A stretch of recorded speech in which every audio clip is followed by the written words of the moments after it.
ఇందులో ఉన్నటువంటి ఔషధ గుణాలు కాపాడుతూ రక్షిస్తూ ఉంటాయమ్మా. ఓకే అండి. అలాగే ఈ మధ్యకాలంలో అంటే వంటింటి చిట్కాలు మనం వెళ్ళి వేలు ఖర్చు పెట్టి కొనే రకం కాకుండా వంటింటి చిట్కాల్లో పిల్లలు తీసుకోవాల్సిన డైలీ బేసిస్లో ఫుడ్లో ఇవి ఖచ్చితంగా తీసుకోవాలి అంటే ఎటువంటి పదార్థాలు చెప్తారు? ఇది కూడా చాలా మంచి ప్రశ్నమా. గత కార్యక్రమాల్లో కూడా నేను చాలామందికి చాలా వీడియోల్లో కూడా చెప్తుంటానమ్మా.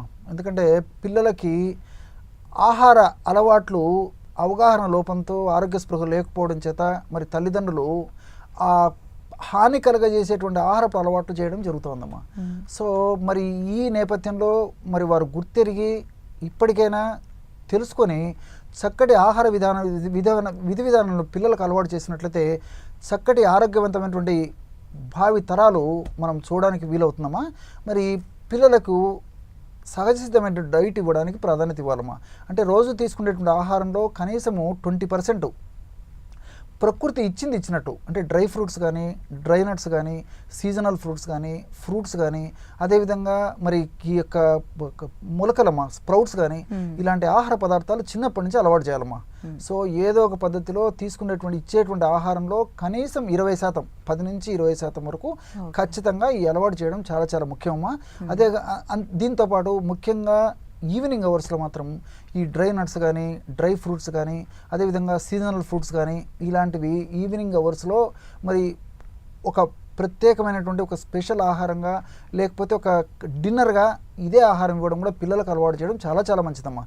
దీనివల్ల స్థూల పోషకాలు యొక్క సమస్య తగ్గిపోతుంది, సూక్ష్మ పోషకాలు యొక్క లేమితనము తగ్గిపోతుంది, ఇతర మైక్రోన్యూట్రియంట్స్ కానీ, తర్వాత బి కాంప్లెక్స్ ఫ్యాక్టర్స్ కానీ, ఇలాంటి అనేక మినరల్స్ కానీ ఇలాంటివన్నీ కూడా భర్తీ జరిగేసేసి ఆరోగ్యవంతమైనటువంటి యొక్క పిల్లలు చక్కటి ఆరోగ్యాన్ని పెంపొందించుకోవడానికి అవకాశం ఏర్పడుతుందమ్మా. ఓకే అండి. అలాగే మనం ఈ మధ్యకాలంలో ఎక్కువగా వింటుంది దంత సమస్యలు కూడా ఎక్కువగా వింటుంటాం. చిన్నపిల్లలకి చిన్నప్పటి నుంచే ఆ పుచ్చిపన్ను కానీ అంటే మనం పాలపళ్ళు అంటాం కదా, అలా రావడం కూడా ఈ మధ్యకాలంలో ఎక్కువగా చూస్తున్నాం.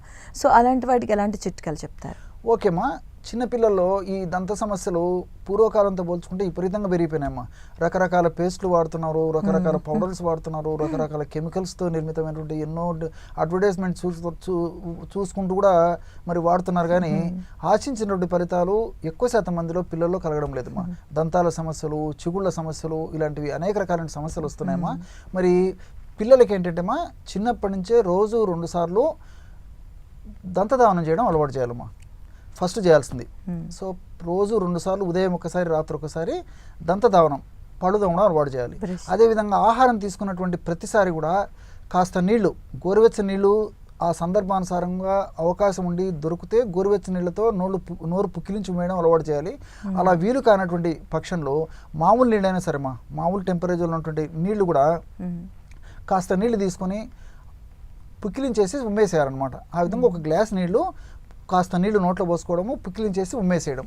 ఈ విధంగా ఆహారం తర్వాత ప్రతిసారి ఆహారం తీసుకున్న తర్వాత పిల్లలకు అలవాటు చేయడం చాలా చాలా ప్రధానమ్మా. అదేవిధంగా మరి పళ్ళపొడి విషయం మనం ఆలోచించినట్లయితేమా మనకి మార్కెట్లో త్రిఫలా చూర్ణం అని చెప్పేసి దొరుకుతుందమ్మా. సో త్రిఫల చూర్ణము కరక్కాయలు, ఉసిరికాయలు, తానికాయలు కలిపి తయారు చేసినటువంటి చూర్ణము మనకు మార్కెట్లో దొరుకుతుంది. ఈ యొక్క త్రిఫల చూర్ణాన్ని ఒక 100 గ్రాములు తీసుకోవాలమ్మా. 100 గ్రాముల త్రిఫల చూర్ణంలో కేవలము 5 గ్రాములు మనం ఇంట్లో వాడుకునేటువంటి సాల్ట్ అమ్మా.